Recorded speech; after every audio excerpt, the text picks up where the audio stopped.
Thank you for joining Simply Cooking with Shawn.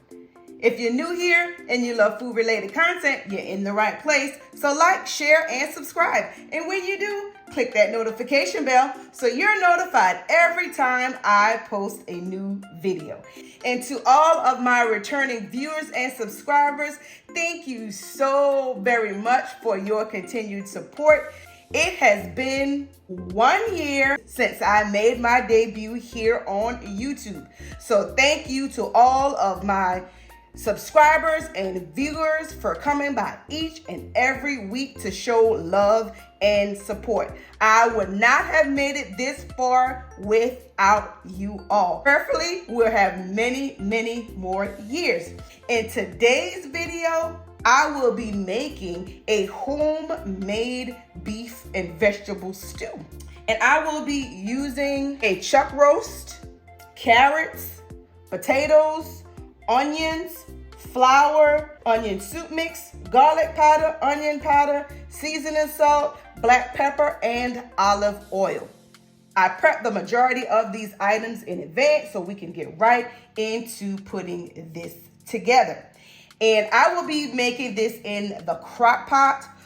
This is a great recipe for those families who might be busy with their children, with their jobs, with their parents, whatever the case may be. This is something that you could put together and have it cook while you're going throughout your business of the day.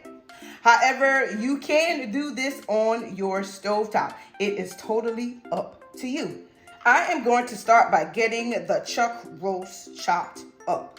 Now, you can purchase the meat already cut into pieces, but to me, that is more expensive. It is less expensive to buy a chuck roast than to buy it already cut. Of course, it's totally up to you. If you want to save time, by all means, you can buy it already chopped up. So I'm just going to go through this and I'm just going to cut it up into just random size pieces. Not too big, but not really tiny either. And you can purchase your meat as lean as you want. But I do like to use the chuck roast because it has some fat kind of marbled throughout the meat, as you can see, and the fat just gives it the flavor. But you do see where I cut away like the big pieces of fat, and it's important to get as much of the outer fat off as you possibly can. That way, when your soup is all done and finished, it's going to be less fat that's going to be remaining in your soup. However, once it cools, the fat will rise to the top and you can skim it off. But if you get as much off as you possibly can before you actually start cooking it, the better off you be at the end. So I got the meat all chopped into pieces. What I'm going to do now is take my flour and pour it into the bowl here. And then to the bowl, I'm going to add my seasonings of black pepper, onion powder, and garlic powder. And you can use as much of these seasonings as you desire to use because they do not have sodium in it.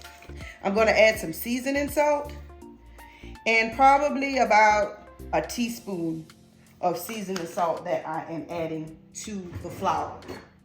So I'm just going to take my whisk and I am going to whisk the seasonings into the flour.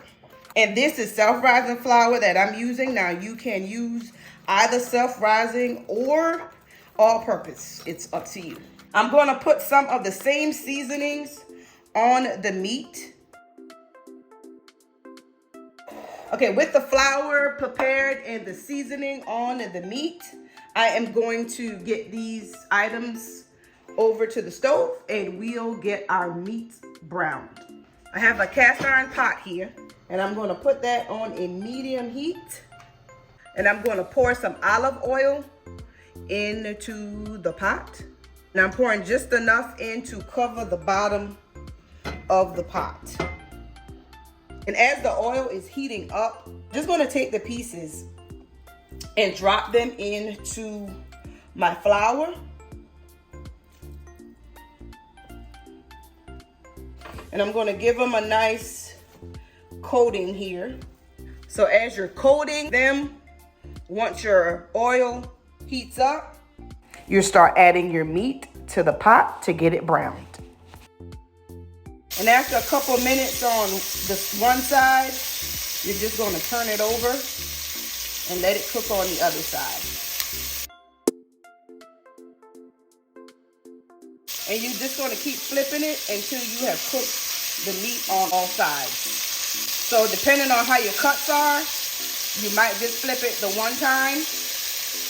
However, if it's where you can turn it on all four sides, that's what you want to do. Again, you're not doing this process to cook it all the way through. It is just to get a sear on it and some color. So I'm going to go ahead and take this batch out. And I'm just going to put it on the plate here. And I'll continue this process until I've got all the pieces browned.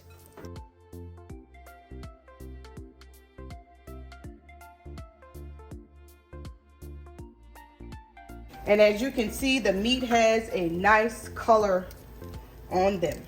The next thing that we're going to do is to get the onions into the pot, but I'm going to add a little bit more of the olive oil because we want to get all those nice little bits loosened up from the bottom of the pot. That's a lot of flavor down there that we do not want to get rid of. So I'm going to add the onions to the pot. And I'm just going to cook those just a little bit. Okay, you can see here now that a lot of what was in the bottom of the pot has started to loosen up. And the onions are still crunchy. So, and I don't want them to break down too much because I am putting this into the crock pot. It'll have several hours to cook more. To this now, I'm going to add about 4 cups of water. And that's just going to help the bits from the bottom of the pot to loosen more. And to that, I'm going to add a packet of the onion soup mix.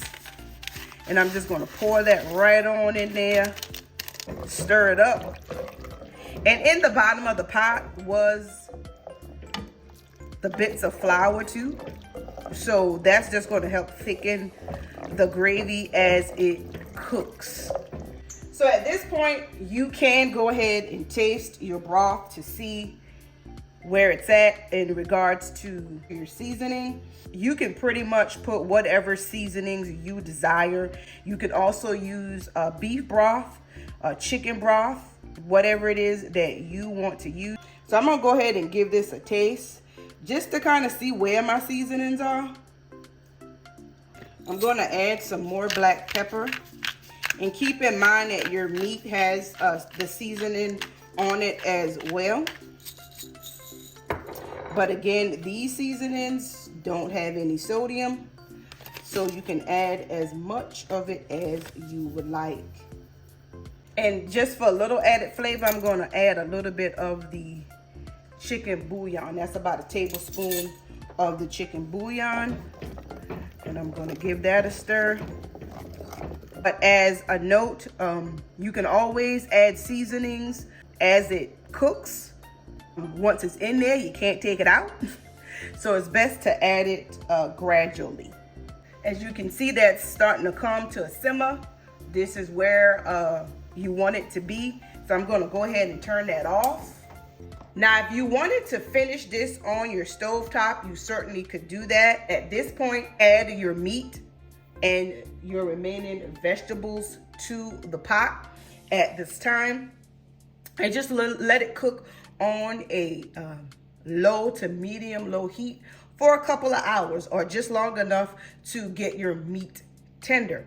I am going to put this, as I mentioned earlier, in the crock pot. I'm going to go ahead and add the ingredients into my crock pot, and I'm going to start with my meat. I have my carrots. I'm just going to go ahead and add that in. And then my potatoes, and these are red and white potatoes. These are the miniature ones. You can definitely use the larger ones and just cut them into fourths or break them down further if you desire. You can peel them if you want. I choose to leave the skins on. So I'm just going to add the potatoes to the pot. And lastly, I am going to add the broth with the onions. Once you got everything added to your crock pot, you want to give it a stir just to get everything well incorporated together. You can already see it's got a nice color to it. If you have bay leaves or rosemary or any other herbs that you want to add to this, by all means, you can just add those in at this time. But I am not using any of those herbs. But if you want to have the added flavor, by all means, go ahead and add it. I'm going to add a little bit more water. That's probably about another half a cup or so. You want to make sure that the liquid covers the top of everything that is in the pot. At this point, you want to add your lid to your crock pot. Get it secured if you have one of those, such as this one. Once your lid is secure, you want to set it on high for 4 hours. And in 4 hours, we will come back and check on this to see how it's going. Okay, the beef stew has been going for exactly 4 hours and 10 minutes. So I am going to remove the top and see how it is. All right, give it a stir here.